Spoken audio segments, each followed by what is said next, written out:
चालू केले. नमस्कार, माझा आवाज आपल्यापर्यंत येतोय? मी शिवचरित्रकार यशवंत गोसावी, किसान युवा क्रांती शेतकरी संघटना ही शेतकऱ्यांच्या मुलांची एक जिवंत आणि जागरूक असणारी संघटना आम्ही चालवतोय आणि त्याच शेतकऱ्यांच्यासाठी आज मी तुमच्यासमोर भूमिका मांडतोय.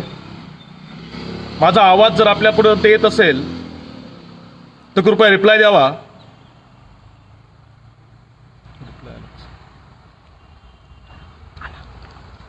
आज एका दुर्दैवी घटनेनिमित्त महाराष्ट्रासमोर भूमिका मांडावी लागली.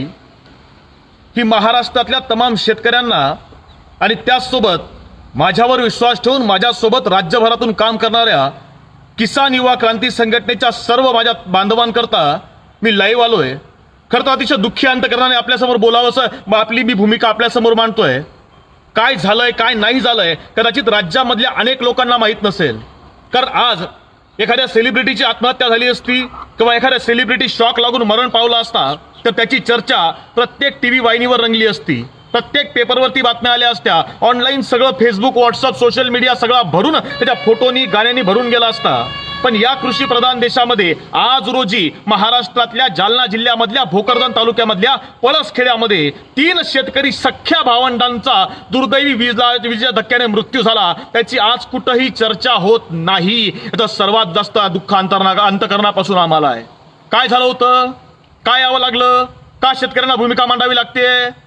जालना जिल्ह्यामध्ये, मराठवाड्यामध्ये जालना जिल्हा आहे. जालना जिल्ह्यामध्ये भोकरदन तालुका आणि भोकरदन तालुक्यामध्ये पळसखेडा नावाचं गाव आहे. आप्पासाहेब जाधव नावाचा शेतकरी आहे. शेतकऱ्याची 3 मुलं, ज्ञानेश्वर जाधव असेल, रामेश्वर जाधव आणि सुनील जाधव. शासनाच्या वतीने एमएससीबीच्या वतीनं शेतकऱ्यांना दिवसा लाईट दिली जात नाही आणि दिवसा लाईट दिली जात नाही म्हणून रात्रीच्या वेळी काल रात्री 8 वाजता हे तिघही भावंड आपल्या शेतामध्ये पाणी देण्याकरता गेले. रात्रीचा अंधार आहे, खरं तर आपल्या घराजवळ घरापासून 1-1.5 किलोमीटर अंतरावरती शेत आहे. वाटेमध्ये दिवे नाही, शेतामध्ये जावं, मोटर चालू करावी या उद्देशानं एकटं जाण्यापेक्षा जनावरांची भीती आहे आणि अशा वेळी रानामध्ये एकटं जाण्यापेक्षा तिघही भाऊ सोबत गेलेत आणि लहान भाऊ सुनील हा त्या मोटरचं, त्या विजेच्या पंपाचं बटन चालू करण्याकरता गेला. पण मोटर चालू होत नाही. ती का चालू होत नाही हे बघत असताना अचानक विजेचा प्रेशर वाढला आणि त्या लहान भावाला शॉक बसला आणि शॉक बसल्यामुळे तो लहान भाऊ विहिरीमध्ये फेकला गेला. आपल्या भाऊ विहिरीमध्ये फेकला गेलाय, विहिरीमध्ये पडलाय. हे दुसऱ्या 2 भावंडांनी बघितलं. त्यांना समजलंच नाही की विजेच्या प्रेशरमुळे भाऊ फेकला गेलाय आणि संपूर्ण पाण्यामध्ये करंट उतरलंय. ही 2घही भावंड आपल्या भावाला वाचवण्याकरता धावली आणि विहिरीमध्ये उड्या मारून त्याला वाचवू या उद्देशाने गेली. पण संपूर्ण विहिरीमध्ये करंट उतरल्यामुळं या 3घही भावंडांचा विहिरीमध्ये मृत्यू झाला. पण याची चर्चा राज्यामध्ये कोणीही करताना दिसत नाही, कुठेही होताना दिसत नाही. हे का होतं याचं सर्वात जास्त वाईट आम्हाला शेतकऱ्यांना वाटतं. तर माझ्या भावंडांनो, याला जबाबदार कोण आहे? ही जबाबदारी कोणी घ्यायची? आज एकाच कुटुंबामध्ये त्या कुटुंबावरती काय बितली असेल, त्यांची अवस्था काय असेल? रात्रीचे 10 वाजले, 11 वाजले, 12 वाजले, 2 वाजेपर्यंत आपल्या घरातली 3घही मुलं घरी येत नाही हे समजल्यानंतर तो म्हातारा बाप आजूबाजूच्या 2 लोकांना घेऊन घरा शेतापर्यंत आलाय. आपल्या 3घही पोरांना शोधतोय पण 3घही पोरं भेटत नाही, दिसत नाही. हे बघितल्यानंतर त्यांनी सगळीकडे शोधायला सुरुवात केली आणि कुणीतरी विहिरीजवळ बॅटरी मारली तेव्हा समजलं की 3घही पोरं विहिरीमधून फुगून प्रेत त्यांची बाहेर विहिरीच्या पाण्यावर तरंगत होती. त्या बापाच्या अंतकरणाला काय वेदना झाल्या असतील? आज त्या घराची अवस्था अशी आहे की त्या शेतकऱ्याच्या घरामध्ये अंत्यविधी करण्याकरता मडकं घ्यायला जायला सुद्धा कोणी वारा सुरला नाही. ही अवस्था कोणामुळे झाली आहे? ज्ञानेश्वर जाधव यांचं अवघ्या 3 महिन्यापूर्वी लग्न झालं होतं. त्या नवविवाहितेवर काय बितली असेल, त्यांच्यावर काय प्रसंग ओढवला असेल याचा विचार महाराष्ट्रामधलं सरकार करतंय का? ऊर्जा मंत्री नितीन राऊत यांनी याची दखल घ्यावी ना. मंत्र्यांनी बिलं भरली नाही याच्याबद्दल तुम्ही बोलत नाही. राज्यामधल्या अनेक समस्या आहेत त्याच्यावर तुम्ही बोलत नाही. आज या एमएससीबीच्या गलथान कारभारामुळे महाराष्ट्रामधल्या 3 शेतकरी सख्या भावंडांचा मृत्यू झाला. ऊर्जा मंत्री नितीन राऊत कुठे आहेत? कृषी मंत्री दादा भुसे कुठे आहेत? मुख्यमंत्र्यांनी जबाबदारी घेतली का? एरवी बारीक सारीक गोष्टीवर तुम्ही ट्विटरवर मत नोंदवता, बारीक सारीक गोष्टी तुम्ही या पेपरवर टीव्हीवर मोठ्या करून सांगता. मग या घटनेची जबाबदारी महाराष्ट्रामधून घ्यायची कोणी याचा विचार तुम्ही केला पाहिजे. साधी गोष्ट आहे. आज इथून पुढच्या काळामध्ये किसान युवा क्रांती संघटनेच्या माध्यमातून प्रथमतः मग या तिघही भावंडांना मी भावपूर्ण श्रद्धांजली अर्पण करतो आणि किसान युवा क्रांतीच्या प्रत्येक सदस्याला आणि शेतकऱ्याच्या प्रत्येक पोराला सांगतो, इथून पुढच्या काळामध्ये MSCBच्या विरुद्ध म्हणजे वीज मंडळाच्या विरुद्ध तुम्हाला आम्हाला रस्त्यावर उतरावं लागेल. त्यांच्या विरुद्ध लढाया लढाव्या लागतील. त्यांच्या विरुद्ध आपल्याला आता आपली धोरणं राबवावी लागतील. कारण साधी गोष्ट आहे, शेतकऱ्यांना तुम्ही रात्रीची लाईट देता. मला कधी कधी प्रश्न पडतो की ही कल्पना कोणाच्या डोक्यामधली आहे? 7 दिवस दिवसा लाईट द्यायची, 7 दिवस रात्री लाईट द्यायची. रात्रीच्या अंधारामध्ये तुमचं पोरग जर घरामधून दुसऱ्या खोलीमध्ये जात असेल ना, एका खोलीमधून, तर बाप पोराला सांगतो, काय सांगतो की लाईट लावून मग खोलीमध्ये जाय. आणि तुमचं पोरग घरातल्या एका खोलीमधून दुसऱ्या खोलीमध्ये जात असताना तुम्ही पोराला लाईट लावायला लावता. मग घरापासून 1.5-2 किलोमीटर लांब, कित्येक किलोमीटर लांब शेतामध्ये तिथं लाईट नाही, रस्ता नाही आणि अंधाऱ्या शेतामध्ये रात्रीच्या वेळी दिवस रात्रीचा दिवस करून तर शेतकरी साप असतील, विंचू असतील, अनेक जनावरं, रानडुकरं, बिबट्या अशा सगळ्या प्राणी आजूबाजूला वावरत असताना अशा भयानक अवस्थेमध्ये जर शेतकरी रात्रीचं शेताला पाणी भरतोय, मग त्याची जबाबदारी कोणाची आहे? का तुम्ही देऊ शकत नाही दिवसा पाणी?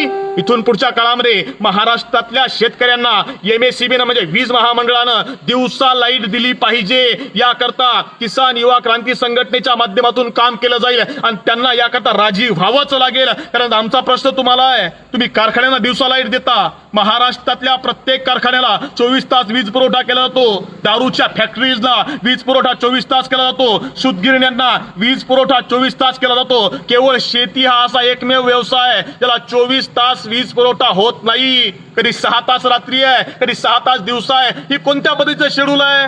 तुमच्या AC ऑफिसमध्ये बसून तुम्ही हे सगळे शेड्यूल ठरवता. पण हरामखोरांनो, रस्त्यावर उतरून रात्रीच्या शेतामध्ये येऊन बघा, म्हणजे तुम्हाला समजेल की आज शेतीची अवस्था तुमच्यापायी काय झाली आहे. पैठण जिल्ह्यामध्ये कालच्याच दिवशी 2 घटना घडल्यात महाराष्ट्रामध्ये. पैठणमध्ये रात्रीच्या वेळी शेतामध्ये पाणी द्यायला गेलेला बाप आणि मुलगा, या दोघांवर बिबट्यानं हल्ला केला. अशा वेळी या शेतकऱ्यांनी काय करावं? कोणाकडे न्याय मागावा? कोणाकडे दाद मागावी? माझी महाराष्ट्र शासनाकडे आणि महाराष्ट्रातल्या सगळ्या शेतकऱ्यांना माझी विनंती आहे, माझा आग्रह आहे आणि शासनाला माझी विनंती आहे की MSCBवर गुन्हा दाखल झाला पाहिजे. या तीनही भावांच्या हत्येचा गुन्हा, ही हत्याचा आहे, ही दुर्दैवी घटना नव्हे, तर MSCBच्या चुकीच्या धोरणांमुळे, नालायक धोरणांमुळे ही घडलेली हत्या आहे आणि याचा गुन्हा MSCBवर दाखल झाला पाहिजे. त्याच करता इथून पुढच्या काळामध्ये आम्ही सगळे काम करणार आहेत. काय मिळणार आहे?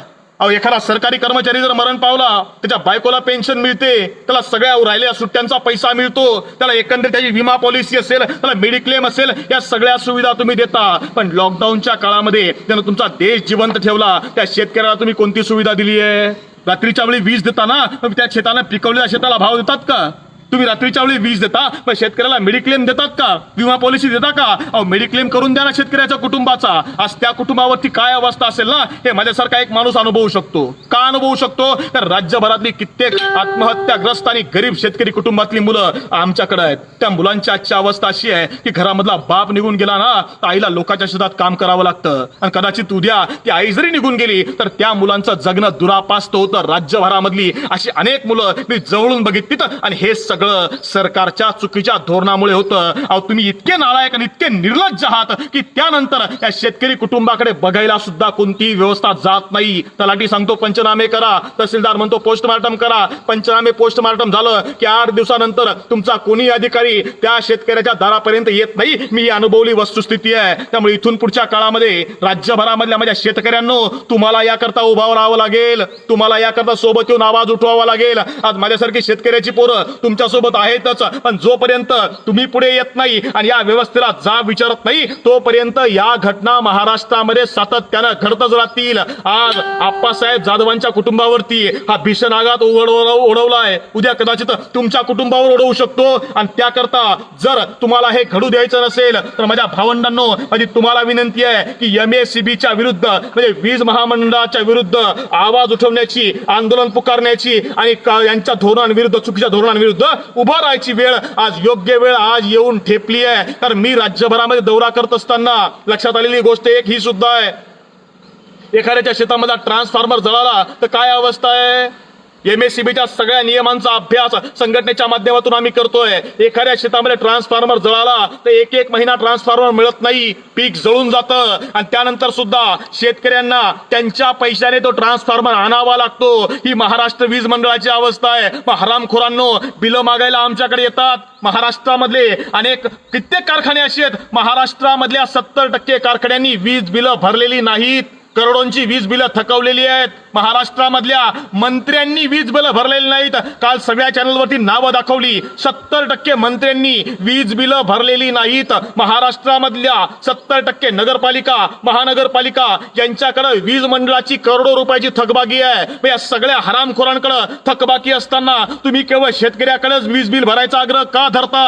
हा माझा नितीन राऊतांना प्रश्न आहे. नितीन राऊत, तुम्ही जरी आज मंत्री असाल तरी तुम्ही तरी कुठल्या एका सामान्य शेतकऱ्याच्या गरीबाच्या पोटी जन्माला आलेला असाल. आज लाल दिव्यामध्ये बसतात, याची हवा लागू देऊ नका. सत्तेची नशा फार दिवस टिकत नसते, ही गेल्यानंतर तुम्हाला जाणवणार आहे. लक्षात ठेवा, विरोधी पक्षामध्ये असताना तुम्ही स्वतः मागणी केली होती की शेतकऱ्यांना 24 तास वीज दिली पाहिजे. मग आज तुम्ही ऊर्जा मंत्री आहात, आज कोणत्या बिळात लपलाय? आज वीज बिल भरायची भाषा करताय. नितीन राऊत, माझी तुम्हाला महाराष्ट्रातल्या तमाम शेतकऱ्यांच्या वतीने विनंती आहे, जर खरंच तुम्हाला आणि तुमच्या सर्व सरकारला तर शेतकऱ्यांबद्दल आदर असेल, सन्मान असेल आणि प्रेमाची भावना असेल आणि इथून पुढच्या काळामध्ये कुठल्याही शेतकऱ्याचा असा दुर्दैवी मृत्यू होऊ नये आणि कुठल्याही शेतकरी कुटुंबावर असा आघात होऊ नये, अशी जर तुमची खरंच भावना असेल तर तुम्ही शेतकऱ्यांना 24 तास किंवा दिवसा वीज पुरवठा उपलब्ध करून द्याल. ही एक आग्रहाची मागणी, विनंती तुम्हाला करतो. किसान युवा क्रांती संघटनेच्या माझ्या सर्व भावंडांना आणि शेतकऱ्याच्या मुलांना आवाहन करतो की या सोमवारपासून